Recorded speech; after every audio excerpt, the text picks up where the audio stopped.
In the grandest hotel of the city, where chandeliers sparkled and the rich dined on gold-plated tables, one maid moved like a shadow.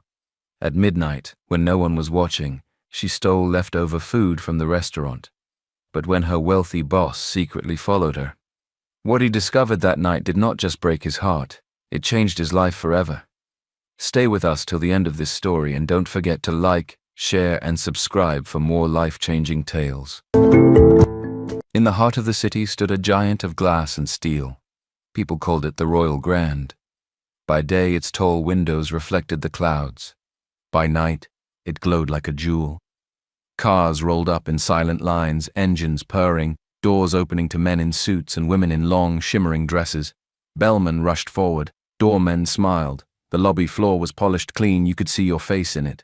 Daniel Cole owned the place. To the staff, he was Sir Daniel. To the world, he was a success story in a beautiful suit. He walked into the lobby every morning with quiet steps and a steady face. The staff stood a little taller. "Good morning, sir," they said. He would nod. Sometimes he smiled. He didn't talk much. He liked to watch. Behind the golden glass, the hotel was a city of its own. Chefs in the back kitchen. Receptionists in crisp jackets. Housekeepers moved like the wind through rooms no one ever saw. Among them was Clara Williams.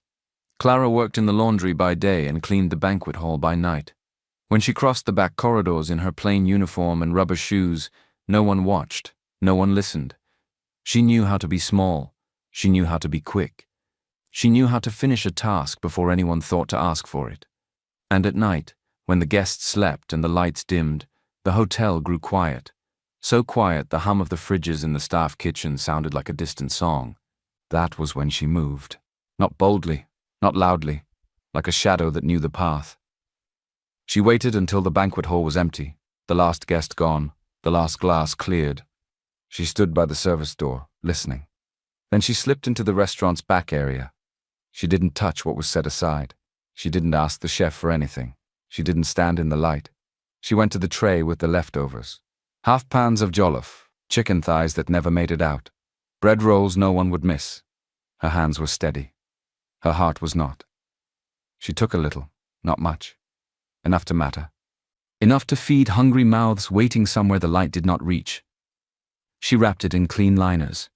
She sealed it in small nylon bags. She placed them in a black tote she hid behind the mop cupboard.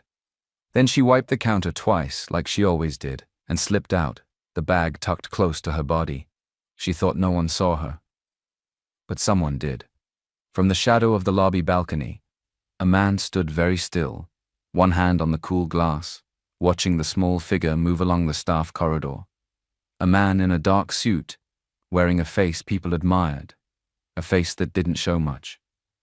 The man's eyes followed Maid as she vanished into the service stairwell. Daniel did not speak. He did not call security. He did not move.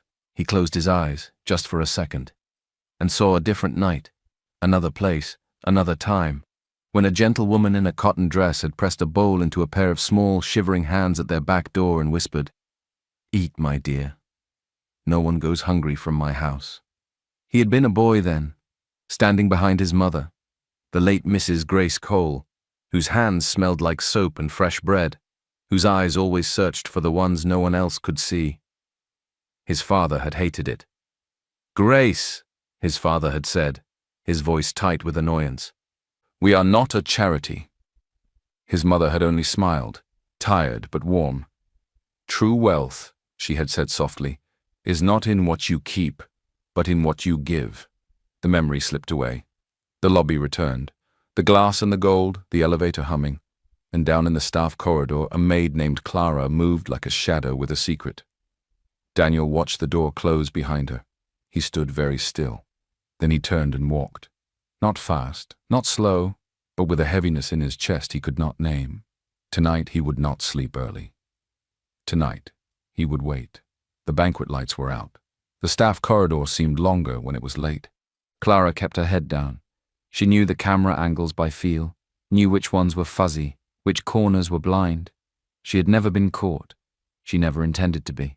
Her bag was not heavy, but it felt heavier than it was. She had learned how to pack the food so it wouldn't spoil quickly. Learned to separate rice from stew. Learned to tie knots tight. learn to move with the calm of someone who had no other choice. In the stairwell, she paused. She listened. The building breathed quietly, the big lungs of the air system keeping rich people comfortable. She went down through the service exit, past the security light that flickered. Outside, the city had a different face. It wasn't the face that smiled at weddings in ballrooms or posted pictures by the marble fountain.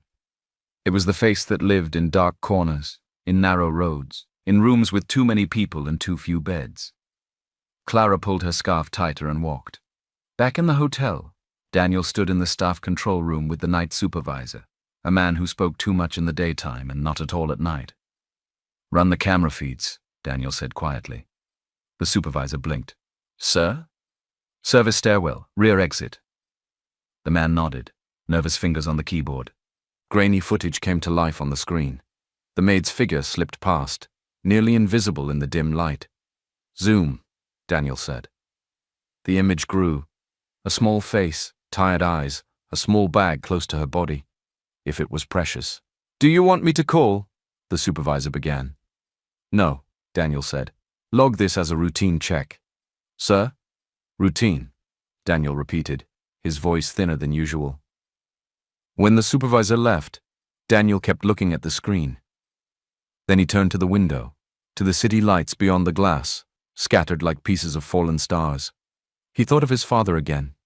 Henry Cole, the man who had expanded the hotel, made it sharp and tall and profitable. A man who taught him numbers like they were laws and people like they were moving parts. Profit first, Henry used to say. Mercy later. Then Daniel thought of his mother, who had died too early, leaving behind a notebook with recipes for soup and a pressed flower between pages that smelled faintly of rain. True wealth is not in what you keep, but in what you give. Something shifted inside him, a slow turn of a key in a door he had not opened for years. He looked at the clock. He looked at the city. He picked up his car keys. "I will follow her, see what she's up to," he said softly to no one, like a man answering a question only his own heart had asked. Clara walked fast, but not too fast. She knew which streets felt safe and which did not. She kept to the edges, where the streetlights blinked like tired eyes. When she reached the bus stop, a yellow minibus rumbled up and coughed smoke. She climbed in, choosing a seat near the window. She kept her tote on her lap, one hand over the knots. From 3 cars behind, a black SUV rolled forward. The driver sat very still. The engine purred. Daniel kept a careful distance. He didn't want to be seen. He didn't want to scare her off. He had followed people before, clients, inspectors, sometimes even managers. He suspected of cutting corners. He had never followed a maid carrying leftover food. He felt foolish. He felt strange. He also felt something like fear, and he did not know why. The minibus turned off the main road onto a narrower one. The city changed clothes. The buildings wore cracked paint and iron bars. The sidewalks had more shadows than people. Somewhere a radio played an old song about missing home. The bus stopped. Clara got down. She didn't look back. Daniel parked far away and turned off his engine. He stepped out, closing the door with the gentleness of a thief. He walked, not too close, not too far, like a man crossing a river on a thread. Clara turned onto a side path, the kind of path that looks like a mistake. At the end stood a building that had once dreamed of being more than it became. The roof had patches. The windows were broken. The door hung like a tired arm. Clara knocked lightly, a rhythm that sounded like a secret password. The door scraped open. Daniel stopped in the shadows. He held his breath. He saw them before he heard them. Small shapes moving fast. The first boy ran out, bare feet slapping the concrete. A younger girl followed, hair tied in 2 small puffs. Then another boy, another girl, a small one with a runny nose and bright eyes. In a second, they were all around her, hands reaching, voices tumbling over each other. "Auntie Clara, you came. Is that food?" "I'm hungry." "No, he is hungrier." "No, I am." Clara laughed softly, a sound like a lamp turning on in a dark room. She crouched and hugged them all. The bag was still on her shoulder, but her hands were full of children now, of small shoulders, small cheeks, small lives. "Easy," she said gently. "Let me in first." Inside, the air was warm with too many breaths. The floor was swept but old. In one corner lay thin mattresses folded into stacks. In another, a wooden table held a kettle and 3 cups that didn't match. A hand-drawn chart hung on the wall. Sam, Lucy, Peter, Mary, John. Under each name, ticks in pencil, chores, school practice, kind words, night prayers. Clara set the bag on the table and opened it with careful hands. She took out rice in 2 small containers, chicken in a third. She divided the portions with a patience that felt like love measured by a spoon.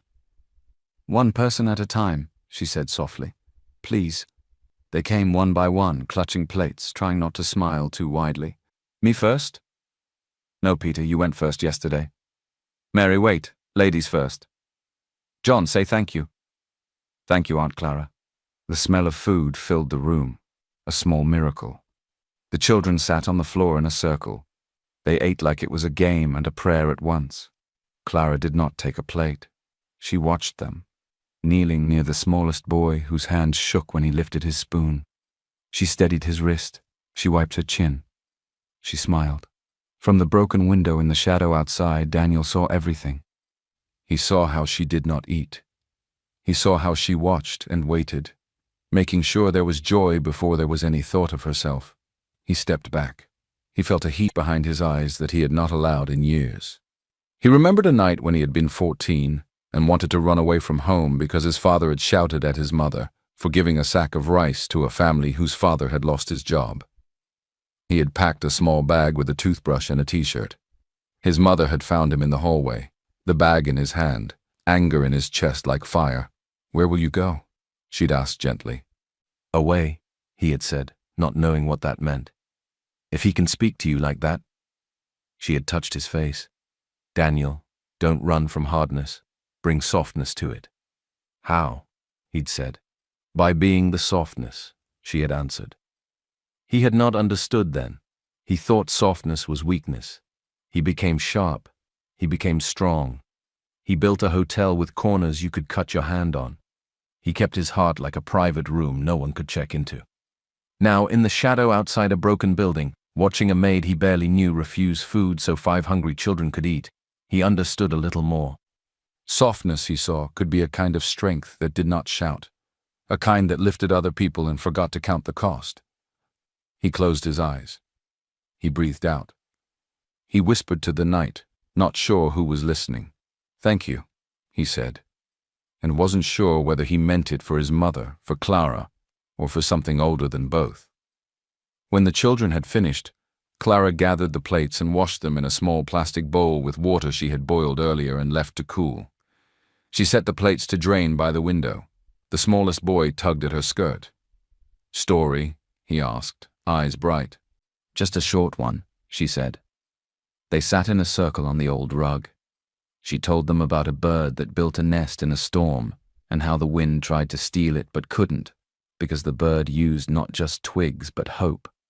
As she spoke, the children leaned in, breathing as one. When she said the word hope, the smallest boy repeated it under his breath like it was candy.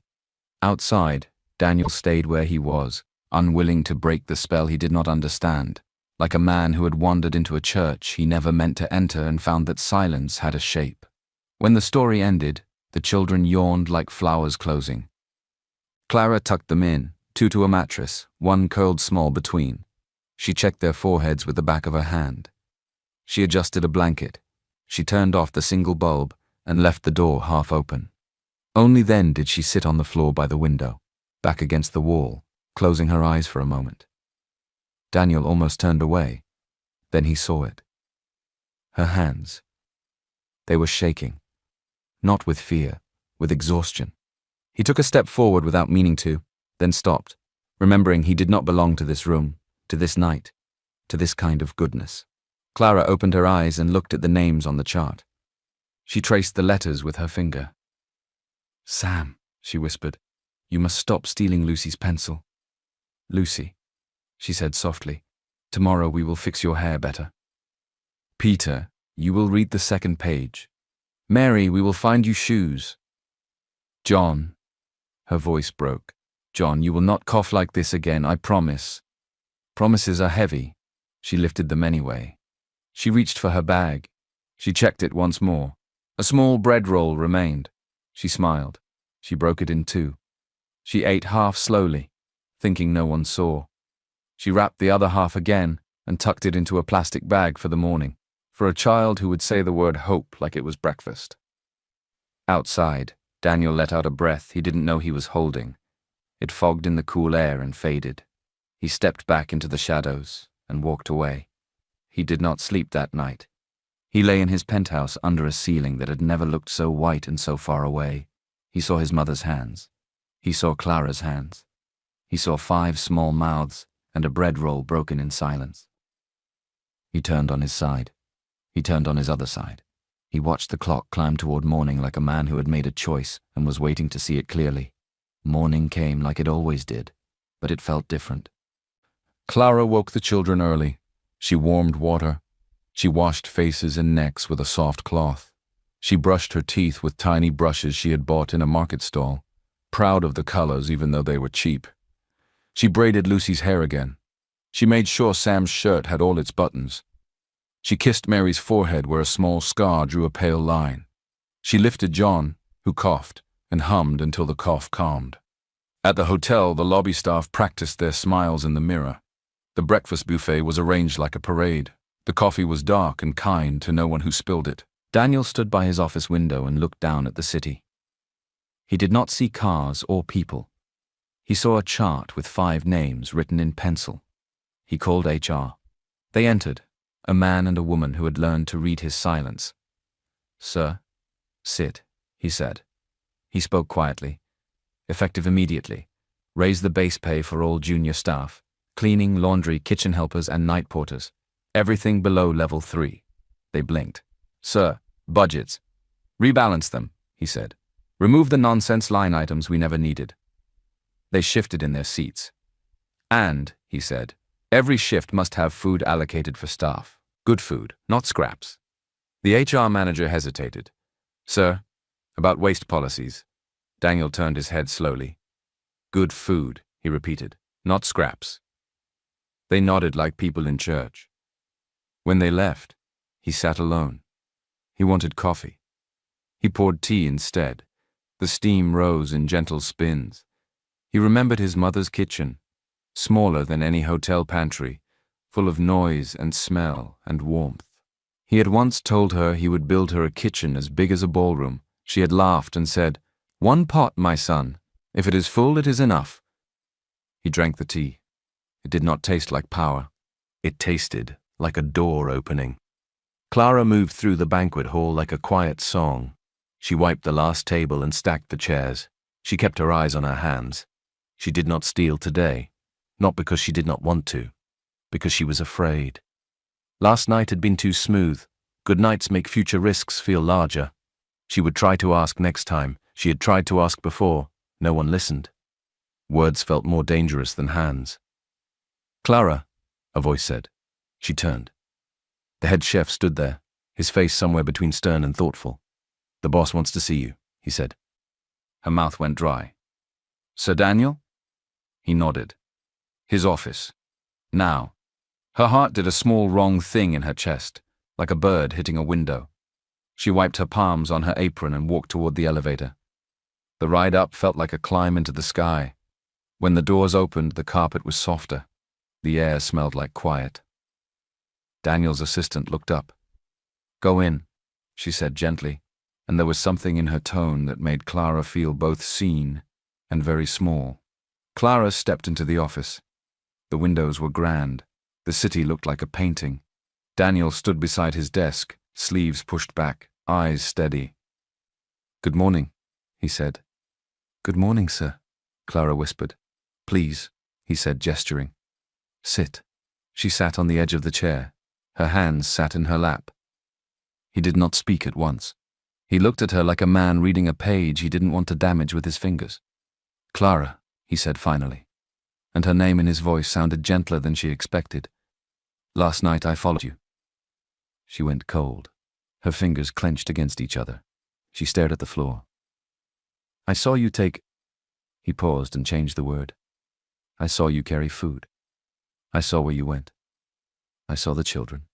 Silence spread wide between them. She swallowed. I'm sorry, sir, she said, and her voice broke on the last word. I know it is wrong to take. I know the rules. I tried to ask before. I did. Her throat closed. They were hungry. I can't watch them sleep on empty stomachs and say I followed rules. A tear fell on her wrist. She looked frightened of her own tear, as if it might betray her further. Daniel shook his head. You did not do wrong. Besides, it's just leftover food, he said quietly. She looked up, confused.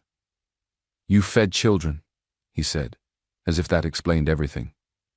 Not mine, she whispered, as if that made it worse. I found them. One by the market, one near the bus park, one sitting by a rubbish heap holding a broken shoe, like it could turn into bread if he wished hard enough. She took a breath. I couldn't leave them. I told myself I'd find a place for them. But the places were full. The forms were long. People wanted proof, time, and money. I had none of those. You gave what you had, he said.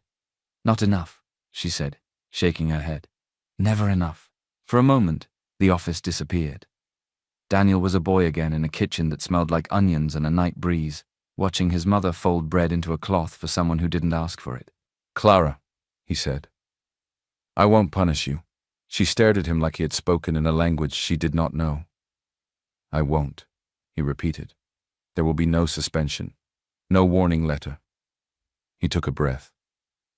I am grateful you showed me something I needed to see. Her hand flew to her mouth. A small sound escaped, not quite a sob. Thank you, she whispered. He nodded. Then he did something he had never done. He said the words without a plan fully formed. I want to help, he said. She sat very still, not trusting the shape of hope. How?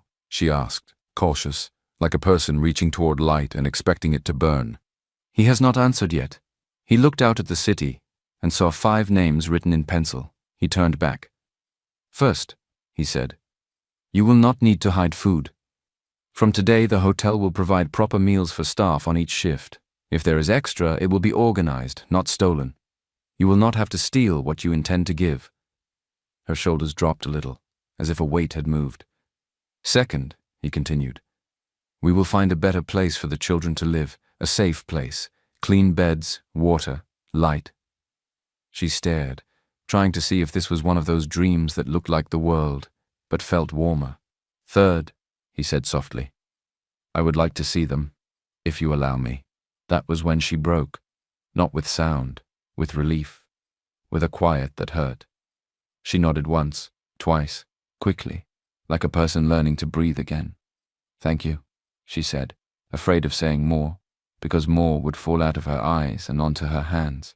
Daniel looked at her and understood that there are moments when power should kneel, even if only in the heart. After your shift, he said, we'll go together. She nodded. When she left the office, she pressed her back against the corridor wall and closed her eyes. She whispered a prayer she had used so often it felt like a song with only 2 words. Thank you.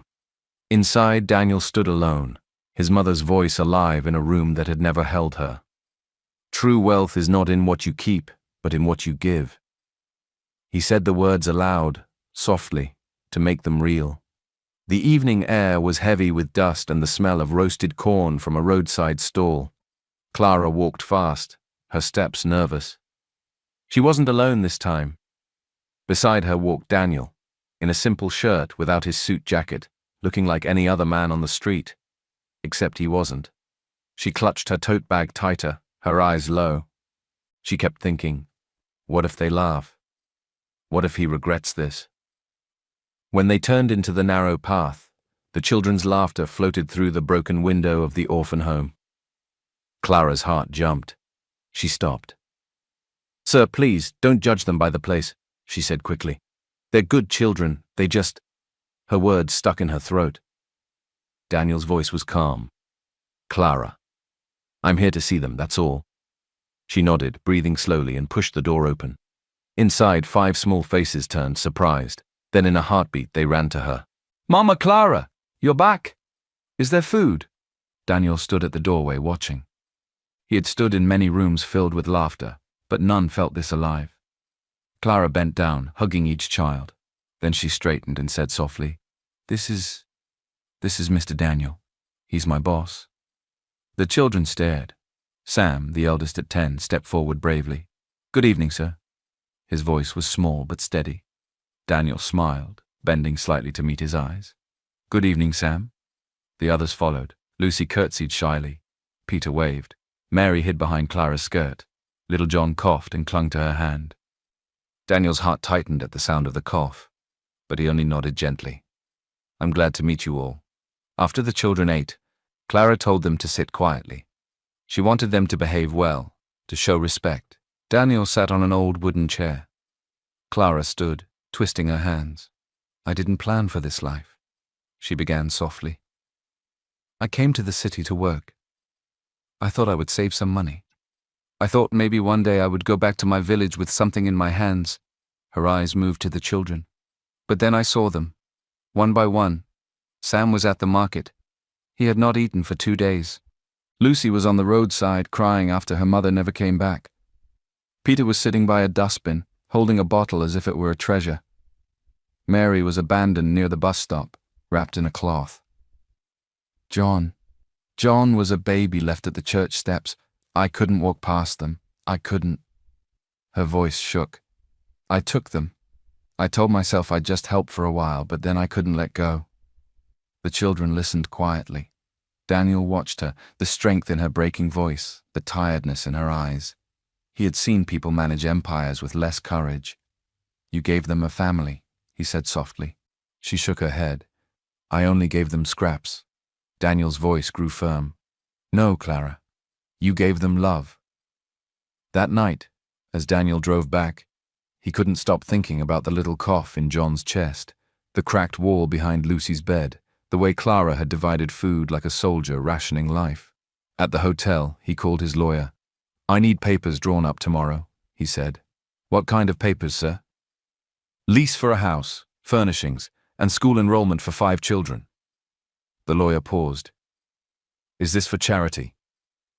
Daniel's voice was steady. "It's for family." A week later, Clara stood frozen in front of a small cream-colored house with green windows. The children bounced around her shouting, "Auntie Clara, look! We have a gate. There's a tree in the yard." Inside there were soft beds, a real kitchen, and a table with enough chairs for everyone. The children ran from room to room, their joy spilling out like sunlight. Clara turned to Daniel, her hands trembling. "Sir, this is too much." He shook his head. "It's not enough, but it's a start." Her eyes filled with tears. "How can I thank you?" "By letting them laugh," he said simply. "That's thanks enough." Days passed. Daniel visited often, sometimes bringing groceries, sometimes just sitting with the children as they did homework. Clara cooked, serving rice and beans, vegetable soup, or small fried cakes when she could. The first time they all sat at the new table together, Clara tried to step aside. "You should eat with the children, sir. I'll serve." Daniel stopped her gently. "Clara, sit." She hesitated, then sat. Together they bowed their heads, the children saying a short prayer. When she looked up, she found Daniel watching her, not with judgment but with something softer, something she couldn't name. As they ate, Peter giggled at Daniel's attempt to crack a bone the way they did. Lucy whispered, "Uncle Daniel eats like us." The table burst into laughter, warm and full. That night, Clara lay in bed listening to the children's steady breathing. For the first time in years, she didn't feel like she was carrying the world alone. But life has sharp corners. One night, John's cough grew worse. His chest rattled, and he struggled to breathe. Clara panicked. She held him close, tears running down her face. "Please, God, please." She called Daniel. It was past midnight. He picked up on the first ring. "Clara?" Her voice shook. "It's John. He can't breathe." Minutes later, his black SUV stopped at the gate. He carried John in his arms like he was his own son. At the hospital, doctors rushed the boy in. Clara clutched her scarf, whispering prayers. Daniel stood beside her, silent, his jaw tight. After hours, the doctor came out. "He has pneumonia. We'll treat him. He'll be fine." Clara collapsed into the chair, covering her face. Daniel placed a hand on her shoulder. She didn't move away. For the first time, Clara allowed herself to lean, just a little, against someone else. The hospital smelled of antiseptic and quiet prayers. Machines beeped steadily in the ward where John lay, small against the white sheets. A tube ran under his nose, carrying oxygen into his fragile chest. Clara sat beside him, her hand never leaving his small fingers. Daniel stood on the other side, tall and still, watching the boy's chest rise and fall. He had spent years building towers of glass and steel, but he had never felt as helpless as he did in that room. Clara's lips moved silently. A prayer. She hadn't prayed aloud since her own mother died years ago, but tonight the words returned to her. She whispered, "Please, Lord, please spare him. I will bear the hunger, the work, the shame, but not this. Not this child." The doctor had promised John would recover, but Clara's heart refused to rest. She had buried too many dreams to believe in promises quickly. Hours passed. Daniel left only to bring water, tea, and bread rolls, but Clara barely ate. He watched her, remembering how she had once stolen food not for herself but for these children. Now she would starve again if it meant John could wake up. By dawn, John stirred. His eyes fluttered open, glassy but alive. "Auntie Clara," he whispered weakly. Clara's tears spilled. She bent low, pressing her forehead to his. "I'm here, my love. I'm here." Daniel let out a long breath he didn't realize he'd been holding. Something inside him softened further, the last hard shell around a heart that had learned too well how to be alone. A week later, John was discharged. At the new house, the children decorated their bed with paper stars they cut out of old newspapers. Clara helped him settle in, covering him with a soft blanket Daniel had bought. That evening, Clara stood in the kitchen, stirring soup on the new stove. Daniel leaned against the doorway, sleeves rolled up. He watched her move, tired, graceful, purposeful. "You've done this alone for too long," he said quietly. Clara glanced back. "It's what I had to do." "You don't have to anymore," Daniel replied. Her hand paused on the wooden spoon. She swallowed. "Sir, I'm grateful. More than I can ever say, but I don't want to live on anyone's pity." Daniel's voice was steady. "This isn't pity, Clara. It's respect." She turned, eyes wide, not used to hearing such words. Respect. From a man who owned a hotel where she scrubbed floors. Before she could answer, little Peter ran into the kitchen, grinning. "Uncle Daniel, come play ball with us outside." Daniel smiled, straightened, and followed the boy into the yard. For the first time in years, Clara allowed herself to lean against the counter and breathe without feeling alone. News travels faster than the truth. At the hotel, whispers began. Some staff noticed Clara leaving in a company car one morning. Others saw Daniel visiting the maid quarters more than once. Rumors bloomed. "She must have trapped him," one receptionist muttered. "A maid with the boss?"